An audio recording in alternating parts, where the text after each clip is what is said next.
The homeless man never meant to feed the swan. He had only meant to save half the bread for morning. That was how Thomas Reed survived most nights by the lake. He divided everything into smaller pieces before hunger could make decisions for him. Half a sandwich became dinner and breakfast. One bottle of water became two careful drinks. A donated blanket became shelter if folded the right way and tucked under the bridge where the wind could not reach his ribs. Thomas was 58, though the cold had made him look older. His beard had grown white along the chin, his hands were cracked from winter air, and his old army jacket had lost two buttons and most of its warmth. He slept near the west side of Camden Lake, behind the closed boat rental shed, where the police usually left him alone as long as he kept the area clean and did not bother the joggers. He had not always lived this way. Once Thomas had been a locksmith, a good one. He had worked for apartment buildings, banks, schools, and families who locked themselves out with groceries melting in the trunk. He knew the small language of metal, pins, tumblers, tension, patience. He used to joke that every lock had a mood, and a man had to listen before forcing anything. He had owned a small shop with his name painted on the glass. Reed's Lock and Key. He had a wife named Anna, a daughter named Claire, a blue pickup, and a kitchen that smelled like coffee every morning. Then Anna got sick. Then the bills came. Then the shop went. Then Claire stopped answering his calls after one argument, too many about money, pride, and the way Thomas refused help until there was nothing left to save. Homelessness did not happen to him in one dramatic fall. It happened like a shoreline eroding at night. A missed payment, a closed account, a friend's couch, a shelter bed, a storage unit he could no longer afford, a city bench, then the lake.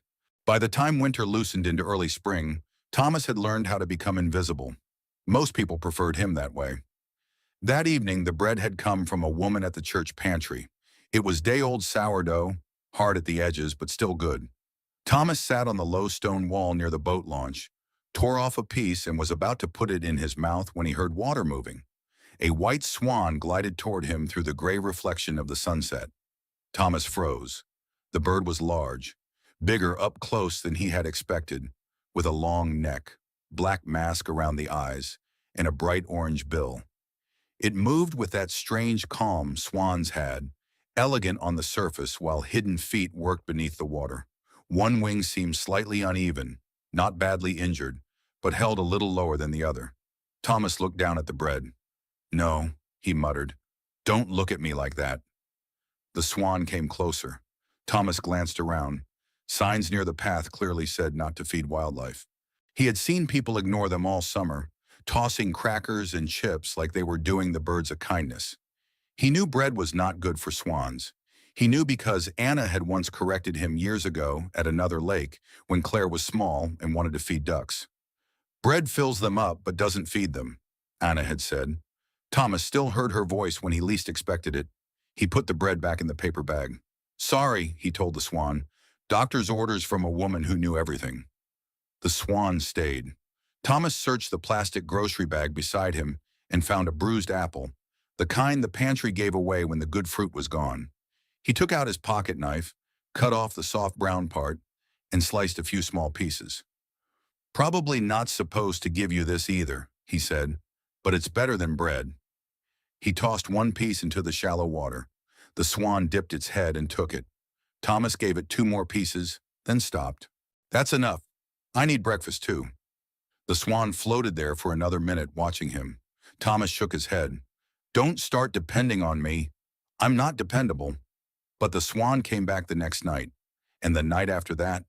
By the end of the week, Thomas had started saving vegetable scraps from the soup kitchen when he could. Bits of lettuce, peas, chopped greens from the bottom of a salad container. He never gave much. He never tried to touch the bird. He kept distance, speaking in a low voice while the swan drifted near the rocks. He named it Henry. He did not know if it was male or female. Henry had simply been the name of an old friend who once showed up every evening at exactly the same time to drink coffee and complain about city taxes. The swan had the same punctuality and the same judgmental stare. "Evening, Henry," Thomas would say. The swan would glide closer. "You look better than me today." The swan would blink. "Don't get proud. Everybody looks better than me." The conversations were one-sided, but they helped.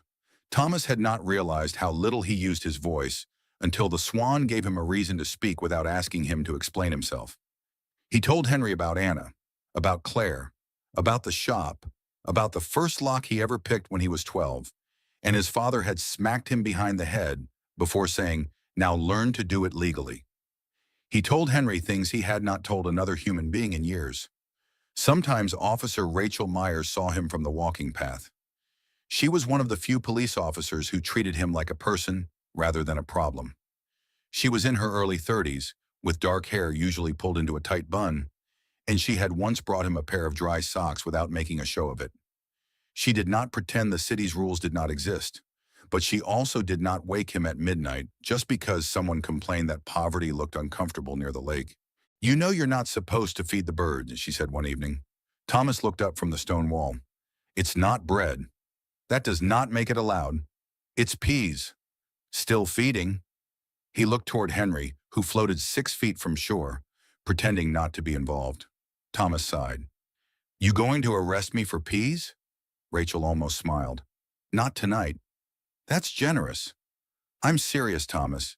Swans can get aggressive if they associate people with food, and if Parks Department sees it, they may remove it." Thomas looked at the bird. "He comes whether I feed him or not. Maybe because you started feeding him.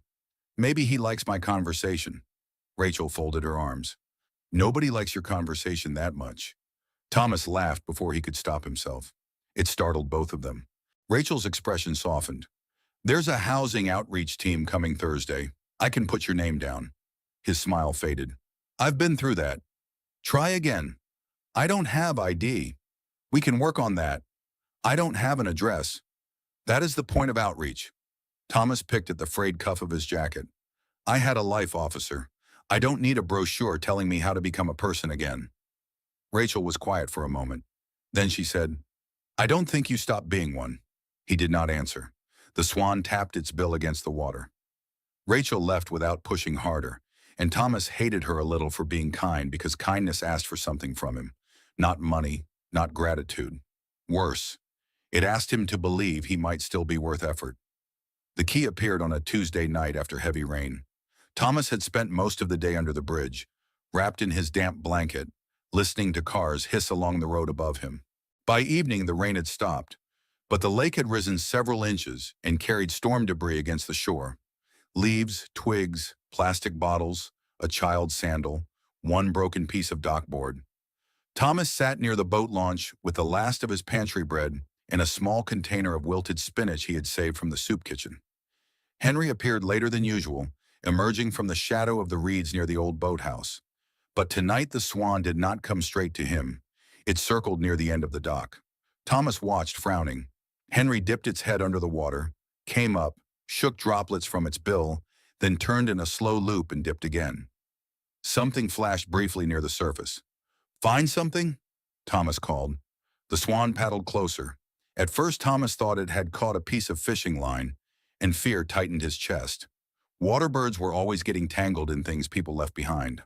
He stood carefully, knees stiff, ready to call animal control if he had to. The Swan reached the shallows and lowered its head near the rocks. Something dropped from its bill with a small metallic click. Thomas stared. It was a key. Old brass, darkened from water and mud, tied to a small plastic tag by a rusted ring. The tag had once been white, but time had turned it yellow. There was writing on it, smudged but still visible under the slime. Thomas crouched slowly. Henry backed away a foot, watching. "You brought me junk," Thomas said softly. "That's new." He picked up the key and rubbed it against his sleeve. The writing on the tag came clearer. B-17. His breath caught. For a moment, the lake, the Swan, the wet stones, all of it slipped out of focus. B-17. He knew that number. Not from the lake. From the old storage facility on Danton Street. B-17 had been his unit. The last place he had kept what remained of his life after losing the apartment. Anna's photo albums. Claire's childhood drawings. His locksmith tools. The cedar box with Anna's letters. His discharge papers. His birth certificate. The spare keys from the shop. Everything he had not been ready to lose. Then he missed 3 payments. The facility sent notices to an email account he could no longer access. By the time Thomas walked there to plead with the manager, the lock had been changed and the unit had been scheduled for auction. He was told the contents were gone, sold, cleared out, nothing left. That had been 4 years ago. Thomas had walked out of that office with a feeling worse than eviction. It had felt like being erased. Now he held a key marked B17, dripping lake water onto his palm. His first thought was impossible. His second was worse. Someone had lied. Thomas stood so fast his vision blurred. Henry flapped once, startled, then settled again on the water. Thomas swallowed hard. "Where did you get this?" The swan said nothing, because it was a swan. It turned slowly and paddled toward the old boathouse. Thomas followed along the shore. The boathouse had been closed for years. It sat beyond the rental shed, half rotted at the edges, with a sagging roof and a chain across the double doors. During summer, teenagers sometimes tried to break in. During winter, raccoons used it more than people. Thomas had never gone inside because the city posted signs and because trespassing while homeless was never treated like curiosity. Henry moved toward the reeds beside the boathouse wall. Thomas stepped carefully through mud and wet grass. His boots sank. The smell of rotting leaves rose around him. Near the corner of the building, where floodwater had pushed debris into a tangled pile, he saw something half submerged under reeds. A metal lockbox. Not a safe. Not large. More like a heavy storage chest, old and dented, the kind people use for tools or documents. It was wedged between rocks and the wooden supports under the boathouse. Thomas stopped breathing. The box had a broken handle and a strip of faded blue tape along one side. He knew that tape. He had put it there after the latch started rattling in his storage unit. The key trembled in his hand. "No," he whispered. He stepped into the shallow water, cold soaking through his boots immediately, and pulled at the box. It did not move. He tried again, using both hands, mud sucking around the bottom. Pain shot through his back. "Come on," he gasped. The box shifted an inch, then stuck. He looked around wildly. No one was near the walking path. The lake had gone quiet under the darkening sky. Henry floated several yards away, preening as if the matter no longer concerned him. Thomas pulled out his old phone, the cheap prepaid one Rachel had helped him get for emergency calls. It had 6% battery. He called the only number in it besides the shelter and the clinic. Officer Rachel Myers answered on the third ring. "Thomas? I found something," he said, voice shaking. "Are you hurt?" "No. I don't think so. I found a key. My key. From my old storage unit." There was a pause. "What?" "The Swan brought it." Another pause. "Thomas, I know how it sounds, I know. But there's a box under the old boathouse. It's mine. Or it was mine. I think somebody dumped it here." Her voice changed, turning professional, but not dismissive. "Where exactly are you?" "West Boathouse, by the reeds." "Stay there. Do not go inside the structure. Do not try to open anything until I get there." "I already tried to pull it out." "Thomas, I didn't open it." "Good. Keep it that way." Rachel arrived 12 minutes later with a flashlight, gloves, and another officer named Dan Willis who looked skeptical before he even got out of the patrol car. Thomas was standing ankle-deep in mud near the boathouse, clutching the key like it might vanish if he loosened his fingers. Rachel came down the bank. "Show me," he pointed. Her flashlight beam found the box. She looked at it, then at the key, then at Thomas. "Is that yours?" "I think so." "You're sure?" "No," he said. "But I know that tape." Willis sighed. "Could be any old box." Thomas snapped his eyes toward him. "People like you always say that until it's your dead wife's letters in the mud." Willis looked away. Rachel crouched near the water. "We need to get it out carefully." Together, they pulled the box free with a rope from the patrol car. It came loose with a wet sucking sound and scraped over the rocks onto the muddy bank. The lock was rusted but still in place. Rachel photographed it with her phone. Then she nodded to Thomas. "Try the key." His hands shook so badly he missed the lock twice. On the third try, the key slid in. It turned. The click was small. Thomas nearly fell apart right there. Rachel opened the lid. Inside, everything was damp but protected by layers of plastic bags. Whoever had packed it had done so carefully once, long ago. Thomas had packed it. He remembered wrapping the cedar box in 2 garbage bags because Anna's letters mattered more than anything. He reached in and lifted the first bundle. The plastic was muddy, but inside was a photo album. Claire at 6, missing her front teeth. Anna in a yellow dress, laughing on the porch of their first apartment. Thomas in front of his locksmith shop, younger, broad-shouldered, proud. A sound came out of him that he did not recognize. Rachel stood very still. Willis stopped looking skeptical. Bundle by bundle, the box gave Thomas back pieces of his life. Documents, photographs, a small tin of old keys, Anna's letters, his locksmith license, military records, and a sealed envelope with Claire's name written across it in Anna's handwriting. That envelope broke him. He sat down in the mud and cried with the box open in front of him, one hand covering his face, the other gripping the letter his daughter had never received because he had lost everything before he found the courage to give it to her. Rachel crouched beside him. "Thomas," she said softly, "we need to figure out how this ended up here." He looked at the box through tears. "I was told everything was auctioned." Rachel's jaw tightened. "Then we start there." The investigation began with paperwork. Real life always did. Rachel helped Thomas file a formal report. The storage facility on Downtown Street had changed ownership twice, but old records still existed. Unit B-17 had not been auctioned publicly, despite what Thomas had been told. It had been marked cleared due to abandonment by a former manager named Gary Phelps. The inventory sheet was blank. No auction receipt, no disposal invoice. Gary Phelps had left the company 3 years earlier after internal complaints about missing items from delinquent units. He now ran a second-hand shop outside town. When police searched the shop, they found more than Thomas's property. They found military medals, family albums, legal documents, jewelry boxes, antique tools, and labeled bags from storage units that should have gone through proper auction or documented disposal. Phelps had been stealing from people who were least likely to complain: evicted tenants, elderly customers in nursing homes, people without stable addresses, people who had missed payments and disappeared into the cracks. But Thomas's box had not been in the shop.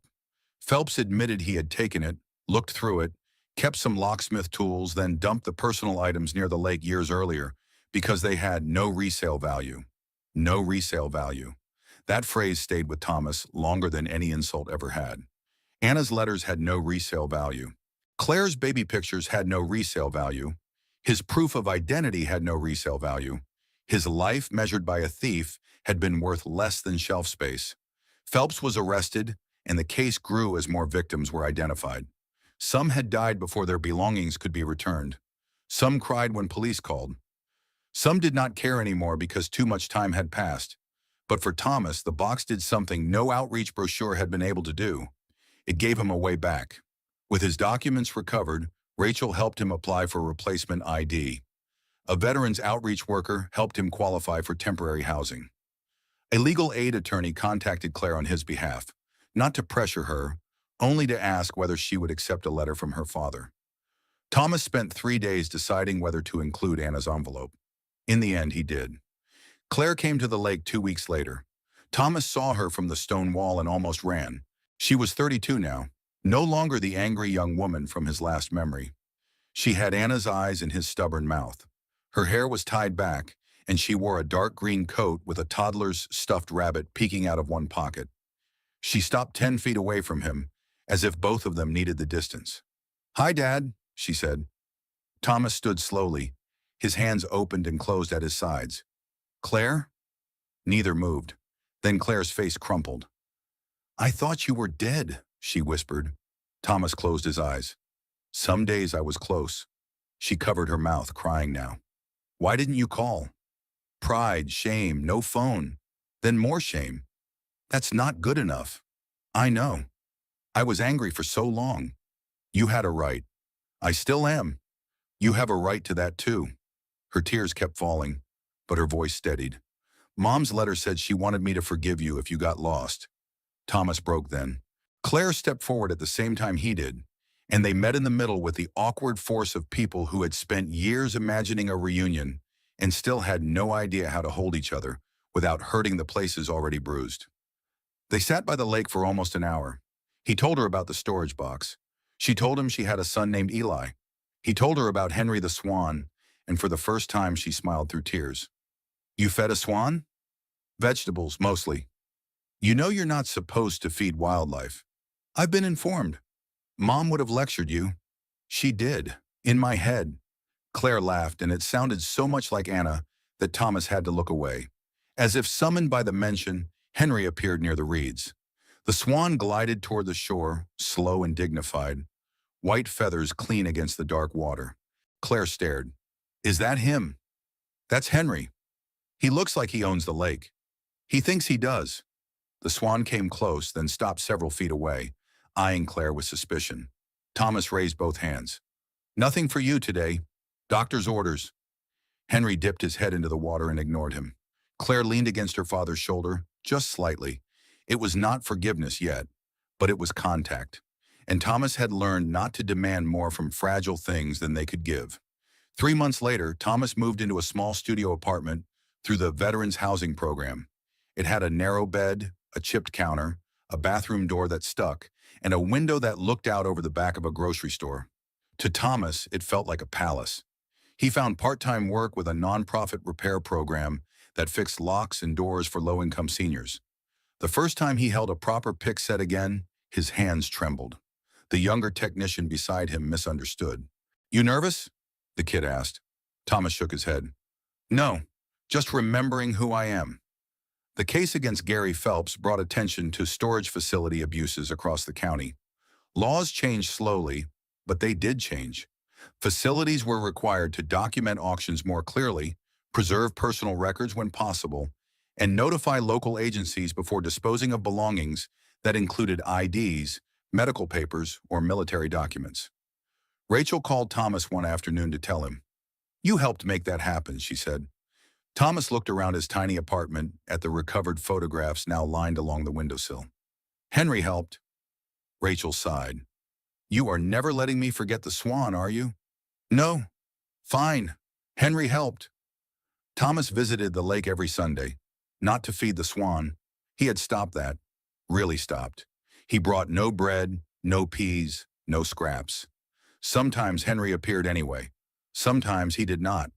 Thomas learned to accept that. Wild things did not owe people regular appointments. On the first warm Sunday of summer, Claire came with Eli. The boy was 3, round-cheeked, serious, and deeply suspicious of Thomas for the first 10 minutes. Then Thomas showed him how a simple padlock worked, letting him turn the key himself, and Eli decided this gray-bearded man by the lake might be useful. They walked the path together. Claire watched Eli run ahead toward the grass, then turned to her father. I'm not ready to pretend everything is fine, she said. Thomas nodded. I'm not asking that. But I want him to know you. His throat tightened. I'd like that. You have to stay reachable. I will. And housed. I'll do my best. Dad. He looked at her. She was not a little girl anymore. She was a woman who had learned the cost of broken promises. I will, he said again, stronger. I promise. A splash came from the water. Eli pointed. Big duck! Thomas smiled. That young man is not a duck. That is Henry. The swan floated near the reeds, calm and distant, its white body bright in the sun. Eli waved both hands. Hi, Henry. Henry did not react. Claire laughed softly. Rude. Very, Thomas said. Always has been.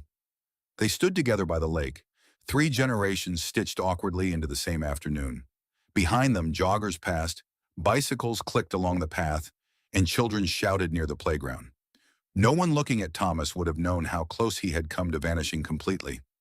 No one would have guessed that an old brass key, carried from the lake mud by a swan interested in shiny things, had opened more than a rusted box.